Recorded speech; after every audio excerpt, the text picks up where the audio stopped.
Sunog sa Intramuros, isang senior citizen, patay, isang babaeng may PWD, nawawala. Isang senior citizen ang nasawi habang isang babaeng may kapansanan o person with disability ang nawawala pa rin matapos biglang sunog sa isang residential area sa Intramuros, Maynila. Ayon sa ulat ng DCHM 792 Internet Radio AM sa Metro Manila, sinabi ni Johnny Jacob, chairman ng Barangay 655, na ang senior citizen ay dinala sa ospital para sa paggamot, ngunit kalaunan ay binawian din ng buhay. Samantala patuloy pa rin hinahanap ng mga rumesponde ang mga nawawalang tao dahil maraming naiwan na karat na sunog, maging ang isang PWD na nawawala.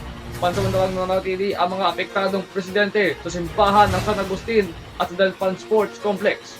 Ayon sa lokal na pamahalaan ng Maynila, umabot na sa ika-4 na alarma ang sunog at tumagal ng 6 na oras bago ito naapula. Pasado alas 11:30 na ng gabi nitong Miyerkules.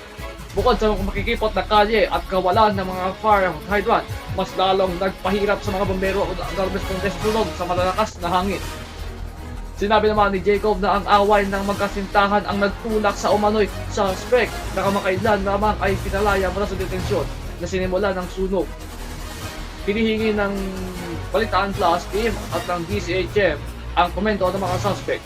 Kasalukuyan siyang nasa kustodiyan ng pulisya.